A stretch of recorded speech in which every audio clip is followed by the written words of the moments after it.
Previously on TVSins. Honey, where's my Hugo Boss? I'm the king of IT fires!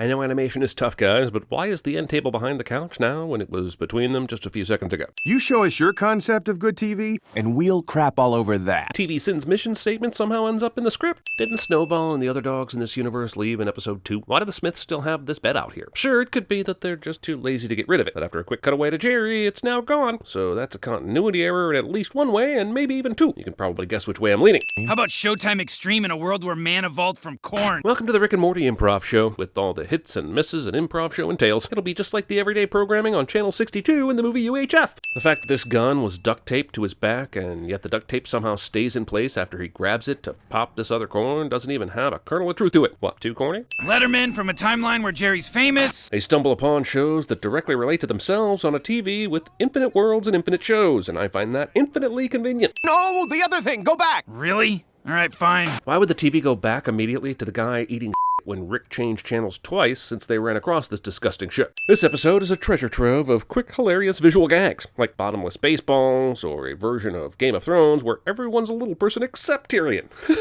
I've never loved my pause button so much in my life. Here, these scan your retinas and let you view parallel timelines. And I happen to be carrying this thing around with me at all times. Check out this refrigerator! Only $200! Pretty hilarious that because ants in his eyes Johnson can't see, he thinks the dryer is a refrigerator. But did anyone help him shoot the commercial? Wouldn't someone correct him that he's pointing at dryers? This commercial isn't being shot, edited, and broadcast live, although that would be quite the trick. I've heard of fire ants, but are there fireproof ants? Because those ants seem just fine despite being engulfed in flames.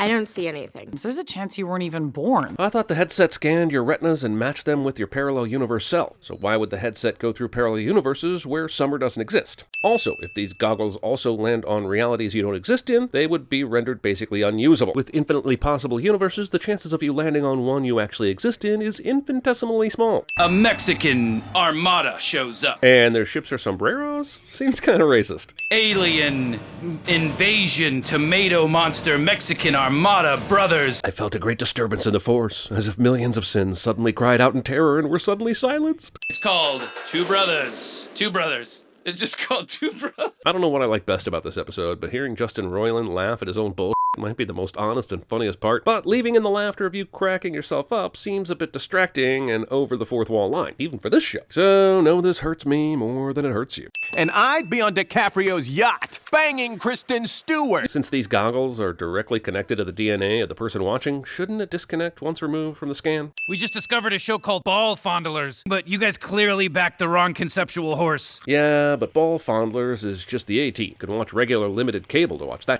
FakeDoors.com is our website! This website doesn't work, which seems like a sin, until you realize it is owned by the company that owns Rick and Morty. So it could be an inside joke about how just like the doors and the ad don't open, neither does the website. Or it could be because this is an alternate universe, so the website wouldn't exist in this one. Like with many Rick and Morty observations, I'm left wondering if it was accidental oversight or intentional genius. But here's a sin anyway, since it made my head do hurty brain thinking. Huh.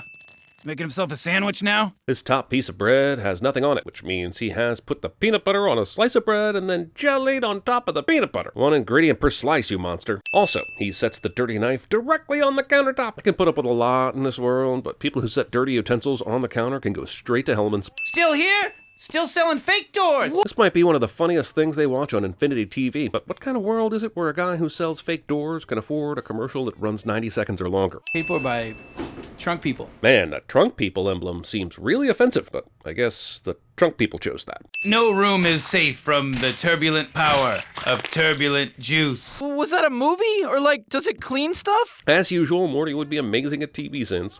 Baby legs, you're a good detective. But not good enough because of your baby legs. I'm totally down with the random vibe of infinite cable possibilities, but why would baby legs wear a diaper? Is this guy an adult, but like a baby can't control when he goes to the bathroom? So I'm partnering you up with regular legs. Is everyone with regular legs named Regular Legs? Or does this guy's legs stand out amongst his peers as the most regular, which would be a contradiction in terms? Also, this feels like an average everyday weird cartoon you can already find on Cartoon Network. It's in the same vein as Azzy McGee. Here we go! That's the sound I make when I'm trying to run fast. This is basically Beck Bennett's office boss character, and when you're stealing from 2013 SNL, you may want to rethink your sketch premises. That out there? That's my grave. Wow, those graves are so freshly dug and moundy that it's pretty incredible no one from this family has stumbled upon them. These graves are more obvious than the ones Ron Perlman sees at the end of The Last Supper. Nobody exists on purpose. Nobody belongs anywhere. Everybody's gonna die. Come watch TV. If 2019 were a movie, this would be the tagline on the poster. 2019. Mrs. Sullivan always planned to leave everything to her cat. I understand this is infinite cable, but why does Rick somehow always end up on a movie trailer rather than simply a movie? Oh, Mrs. Sullivan. Wow, this movie is G-rated? What does it need to even get to a PG? Not to mention R. But I imagine in their world, Gaspar Noé finds ways to push the envelope. I guess Jerry ate someone else's toe? Because all his toes are intact in the shot. While this reflection in the birdcage gives us a perfect image of a sad Beth, the reflection itself seems completely impossible given the POV, and it doesn't even appear to reflect the cage itself. Oh, come on! As if the odds weren't astronomical enough that they would even land on anything about themselves, both Jerry and Beth happen to land on the same reality? I've never stopped thinking about what might have been. Wow, a pretty unexpected heartfelt whammy at the end of this episode full of randomness. This show is so good. You want me to give you the number of a different cable company that can... Oh, wait, we're it, aren't we?